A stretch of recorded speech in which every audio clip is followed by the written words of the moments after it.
All right, welcome again. Dave Sclavi here, Trenton, New Jersey, Mercer Locomotive. Uh, this is a 2-inch scale now Hudson.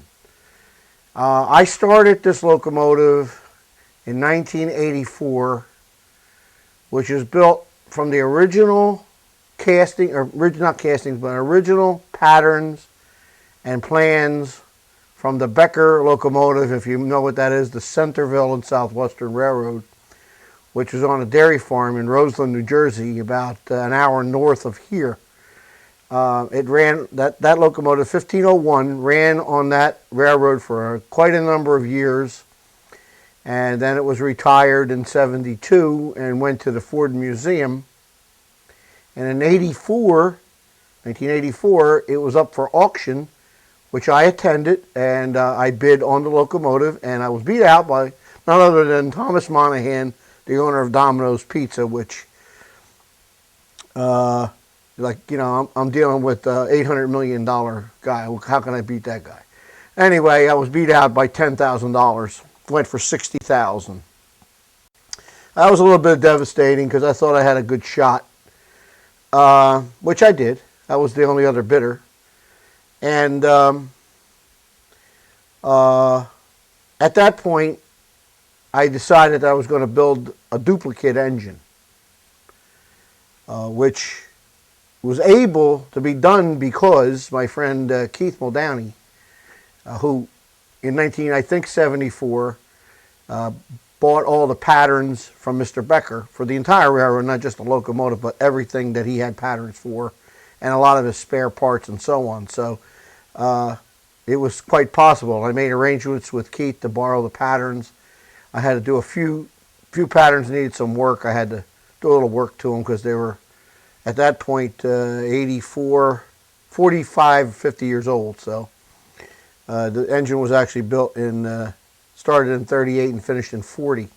Now, we'll talk about that in a minute here. There's a lot of misconception. It was not built at Alco Locomotive Works, American Locomotive. It was not built there. The engine itself was designed by a fellow by the name of Mr. Ayers. He was the retired president of the H.K. Porter Company, which then later in years became part of the American Locomotive Works. So I don't know how Mr. Becker, Gene Becker, befriended him in some manner. The family knew him or something. I don't really know the history of that, but at that point they commissioned him to build a locomotive for them, for their dairy farm. They looked at a K4 locomotive in Connecticut, which was 1.5-inch scale, and they decided at that point that they wanted to go a little bit bigger, to 2-inch scale. And this is the result. So the 1501 was a little bit different in this locomotive in that the engine was probably about 2 inches taller, and it had an 18-inch diameter boiler. I believe this one is 16-inch, which is the scale for a 2-inch scale Hudson. So it was consequently a little bit taller, and some other things about it that they made it so it can run on commercial type basis. They had some heavy duty grades on that railroad, and that engine was quite a good puller.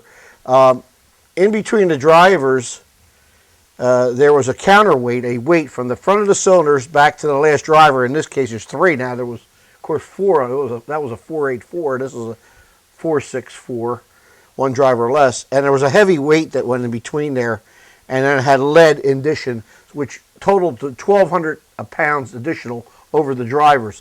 Now, what was done here was the counterweight that I had made for the original engine was cut down, and the frames were cut down and used on this locomotive. I did a lot of the work. I just want to set the record straight here because there's a lot of misconception of who actually built this engine. Now, it was a conglomeration. I did a lot of the work, and someone else did a lot of the work. Mr. Buffard out in Long Island did a lot of the work. Okay, he assembled it, finished a lot of it. But to set the record straight, I did the entire lead truck. I did all of the frame members. the main heavy weight. And you're talking a considerable amount of money there. I put probably $20 to $25,000 in parts here. The drivers, I didn't do the drivers, but I had the castings made. I did the entire lead trailing truck complete. All of the wheels, except for the drivers. I didn't machine those. All of the wheels for the engine, except for the drivers. I did all of the spring rigging, all of the springs. And, of course, I had all of the castings made. And was working on it here and there in between working on Mercer stuff. We worked on this for about a 10-year period. And at that point, when I decided to go out of business for a while, I gave all this stuff to Sherman. If you heard me talk about Sherman, he took all the stuff to his property. And not to my knowledge or my permission, decided to take this stuff to Mr. Bouffard and ask him to finish it. He finished it over a 10-year, probably around a 10-year period, or maybe 8 years. I don't know the exact time frame. Without having nothing to, for me, how to say it. I didn't give permission to do that, but it was done and it was there, and they were already into it by the time I found out about it, and the work continued even though I mentioned that to the parties that be, and but it got done, and I'm not upset about that. I'm not upset with Sherman. I've forgiven him for that. But now, what consequently has done is Mr. Bouffard obviously got paid to do this work, and that's okay by me because now it's done. I don't have to do it. It's not exactly what I intended. I wanted a copy of the 1501, but this is now a New York Central, quote-unquote, Hudson. It's pretty close to it. It's not perfect. But that's what it is now. There's nothing I can do about it. I'm not going to make another engine. I'm not going to build another one. I'm not going to do it. It's just too much work. I can only live so long, And I got other bigger, important things to do. But anyway, it's done. It's a 9 7/16 inch gauge, 2-inch scale. It's true 2-inch scale. It's oil fired. Let's see what else you should know about it. I don't know the weight of it. The original engine weighed around 4,000 pounds, but you got to remember that's 1,200 pounds of lead, or weight, extra weight. So I'm going to take a wild guess because I see what was done here. The particular weight that I'm talking about was cut in the middle. For some reason, Sherman insisted on having an axle pump, which is a total waste of time on this engine. But it's on there. And we could do some modifications. We could add some weight to it because I could see that the springs, they were designed to a camber. As you know, right now I'm doing springs. And for 1.5-inch scale, it's not that important to have those things calculated that when the weight comes down, they straighten out. That's not that important on 1.5-inch scale. But on this, when you get to this point in this scale, it does become important. So I can see that the camber of the springs is a little off. They need to come down about 1/4 inch more, and we can add some weight to it. Of course, there's water's got to go in the boiler, so we have to calculate that. We can add some weight to the locomotive to bring it down a little bit and put a little more weight on the drivers. I don't expect to be pulling the loads that Mr. Becker pulled. Now, the 1501 could pull a 1,600-pound passenger-style car. 16 of these cars now. 16 of these cars with 6 passengers per car up a 2% grade. And I'm not just saying laboring up there. I mean at a good speed. So it was a very powerful engine. I don't believe this engine could do that, but I doubt if we'll ever be pulling that types of loads. I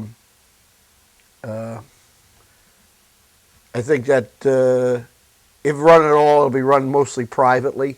I'd like to see it run commercially, but there's some issues there. In the day that Mr. Becker did it, first of all, he owned his own land. He had a 900-acre dairy farm. Second of all, he had the money behind him. He had a big business, big milk business up in North Jersey. He was in the town of Roseland, which at one point in time he was the mayor, so he knew a lot of people in the town. So it was easy for him to do. And in the 50s, things were much looser then. We didn't have all the environmental, this craziness out there going on and other things about it. So It was easier in the 50s. And then when the 60s came, that's when it started to fall apart for him, which is about right in this world. If you look at history, I lived through the early 40s, 50s, and 60s, and in the 60s, things started changing, I noticed. And if you look at history, 60s, 70s, if you want to use Vietnam as a point, things started falling apart then, and all this environmentalist, this, that, prices going berserk, insurances, people suing stuff. It's just crazy out there. So today a commercial operation is a little bit more tougher to do. I ran on 8-pound rail, by the way, and I had 15,000 feet of it. Everybody told me I could never find that stuff. Well, I got 15,000 plus feet of it. And I sold it to someone, which I think I can get back part of it. We don't need it all. We'll get some. And Sherman wants to go to Florida. But the drivers are 13.5 inches in diameter approximately. They're about 1.1 inch wide. The cylinders, I think the bore is 4 inches, and the pistons are 2 inches, the piston valves. It's got now a Baker valve gear. The original engine had a Walshert valve gear, which I had all machined. But they used a Baker. They put a Baker on it. Fred did a beautiful job on the side rods. They're right to the drawings. I can see that. A lot of work there. All steel, solid steel, and they're fluted on both sides. So that's pretty cool the way he did that. I'm not particularly in favor of the stainless steel jacket, and neither is Sherman, so that's going to go. We're going to add a lot of detail to it. We got to change the headlight up here. That's kind of a disaster. We got to put some better air brake system on there. Probably put one of my Vi air compressors in the tender. I'll get a shot of that in a minute. It's right over here. And we got the one weak point of the whole locomotive I can see was definitely going to have to be changed is the piping. The piping is entirely too small. Believe it or not, he put an Olenkamp injector on here. What a 5/16 pipe right here, an Olenkamp injector is going to do with this boiler, I have no clue. You need something heavier. So what we're going to probably wind up doing is under the turret here, we're going to put, under the turret back there, we're going to put some, couple of big Pemberthys. I got some 3/8 Pemberthys, high pressure and low pressures. We'll put those on, and that'll take care of it all. The axle pump, I think, is a fruitless. It's kind of like trying to piss in the ocean to fill it up. You're never going to do anything with that thing. You won't even have enough speed to run it, but that's a throwback to the 3/4 and 1 inch. I've said this many times in my postings on a chassis. But in all, it's it's put together. It's done. It's we're gonna do some, like I said, the piping first before I attempt to fire it. It's like I mentioned, oil fire, which I think is good for this size. I don't know. I have to look inside. I haven't looked inside there. I have to check things out and make sure it's everything's going to work the way I think it should. I don't know what was done in those areas. We put some working sanders on it. Safety valves are good. They're Kunkels. They're up there. They're the old style Kunkels. There's only 2. I would have preferred to have 3, but 2 is good. Blowdowns are a little bit small. God almighty, you got 1/4 inch pipe here. That's a little bit small. We need to get some bigger blowdowns, a little heavier duty. We'll take care of that. I don't know about anything else. I have to look at it a little bit further. I'm going to pan over now and we'll talk about the tender.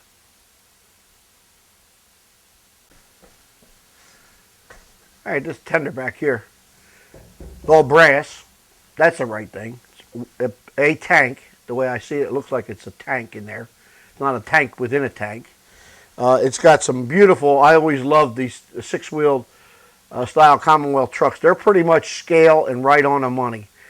Sherman and I went out to the foundry and we made those castings, and they are a one-piece cast frame, which is a beautiful, beautiful pattern. And anybody likes pattern work, I took all pictures of it. I have it all documented. Sherman and I we made the foundry allowed us to make the cores. We made all the cores in the core boxes. There's 32 cores to make that frame. And then, of course, there's the other pieces that go with it, the swing bolster and the other parts, the center bolsters and so on. And all this brake rigging, I had patterns made, and I made up all of the crossbars, the brake beams, and the brake hangers, and we had a pattern for the brake shoes. And we made all of that stuff up, and it was all done, all made.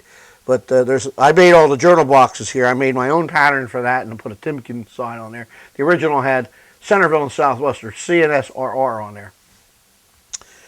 And I changed it to just Timken, and I made my own pattern for that, and I made up all those, and they're all everything's on ball bearing, by the way.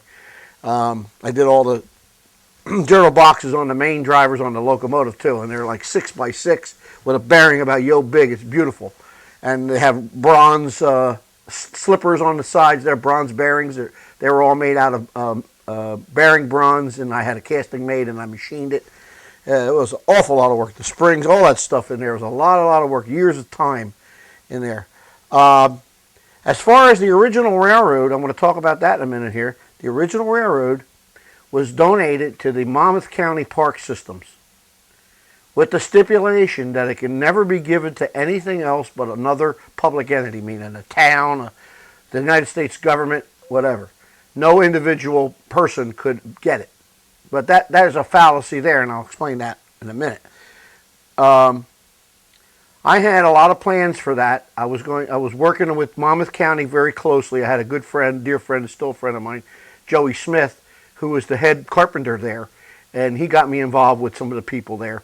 So I had all of the plans set up to put it here in the Mercer County Park System, which is right up the road here, and I had several meetings over a 2-year period with them and laying out different things about it. And we were just on the verge of approaching the Monmouth County Park System when in between there I had met a fellow by the name of Pete Turpin. I hope Pete's watching this because we're going to get the record straight, Pete, that I told you about that railroad and you went and then run around me and got your people up in Phillipsburg to write a letter to them, whoever you knew, and you got them to get the railroad right from under me, which I didn't think was fair to me.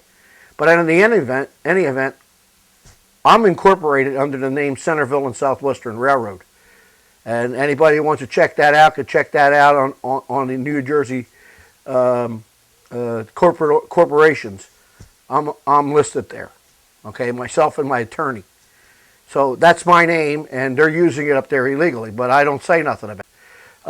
I don't feel that they've done any justice to the railroad. They've only got 700 to 1,000 feet of track after 20 years. They really are doing justification if they think that they're following they're doing justification to the Centerville and Southwestern. I don't think so, because my railroad would have been a duplicate operation, maybe not the exact same route, but something similar, and it would have been historically followed what Mr. Becker did, and he had a lot of different things that he did. He ran on a schedule, so on. He had a true working air brake, and honestly, and I've said this before, my air brake system is a duplicate of his. I befriended Mr. Becker. I made several trips to his home in Sarasota. He was gracious enough to explain it all to me. He helped me considerably, and I developed it from there. And then, of course, I miniaturized it. And that's why, one of the reasons why I don't really give up the triple valves too easily. Mr. Becker didn't have a drawing for it. Nobody had a drawing. They are around. You can make them. If you want to go through the trouble, go right ahead. It took me a long time to develop it, and it works. So that's the way it is. It was originally designed to be used on this stuff, and now I've developed it for 1.5" scale, and I'm using it, and I will continue to use it the rest of my life, and all my locomotives will always have it. But anyway, I'm trying to set the record straight a little bit. This is my shot. I waited 25 years to be able to talk about this publicly, and that's the way it is. That's the way it was. That's the way it happened, and you're hearing it from me. The engine's built. It's not the 1501 Northern, but it's a beautiful Hudson. We'll deal with it. We'll detail it. We'll paint it. Excuse me. We'll detail it. We'll paint it. We'll do whatever we got to do. We'll get it running properly. We'll lay track. We'll run it. And we'll build some nice passenger cars and so on with it. And maybe 2 or 3, no more. Maybe, eventually we'll build them little by little as we get the system down. And there you have it. And it's just an awesome looking locomotive. It's just really, really neat looking.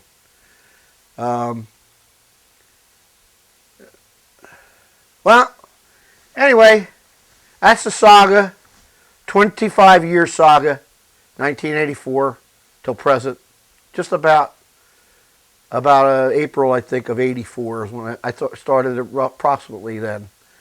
And here we are, 25 years later, still kicking away, still doing our thing. I hope you enjoyed the video.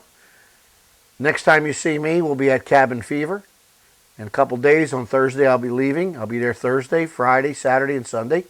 Please do. If anyone recognizes me walking around there, come over and say hello. Hey, I'm so-and-so from the Chatsky. Love to talk to you. Always promoting the hobby. I love this hobby. This is a passion for me. I've been doing this since 1960. 1960. So how many years is that? It's 52 years, 51 or 52 years. I've been doing it since I was a small boy. I didn't have the abilities when I was that young, but in 69, 70, when I became 20, 21 years old, I was able to get a job as a machinist at Deal Valve Turbine.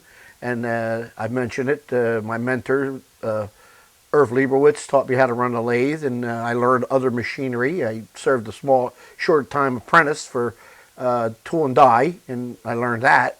And I pretty much know all of the different manufacturing processes, castings, patterns. Became an expert pattern maker.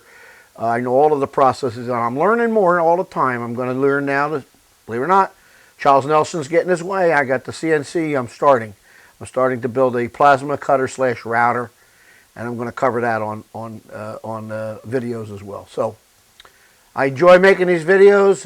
It's a real fun for me. I plan on making quite a number of videos down in Florida, all the different places we go. We're going to stop at Largo. From Largo, we're going to Manatee. From Manatee, we're going to Ridge. After Ridge, we're going to head down to Fort Pierce, where Sherman has some connections about possibly running this locomotive. And then on the way back, we're going to stop and see John Buckwalter. And somewhere in that trip, we're going to see Earl Muller, good friend of mine. And on the way back, we're going to stop several other places. We're going to see Dan Willey, who's a member of the Chatsky, Lee Substelny, longtime friends of mine. And we're going to stop and see recently befriended Ross Rowland. He stopped at the PLS, and he was quite impressed with the 1361. And we're going to stop to see the 614, which is, I believe, in Clifton Forge. So we're going to stop and see that. It's green now. So whatever, paint it orange if you can get it to run. What the heck? But we're going to stop and see that. So we got like a two-week trip plans. Sherman and I are going to head out, and we're going to be covering all that. I won't be able to post anything until I'm all done. It's going to take me quite a while to edit all them things up, but I'll do it. And I might bring a computer with me and do them on the way. But anyhow, that's it for now. We'll see you at Cabin Fever. Thanks for watching, guys, and have a good night.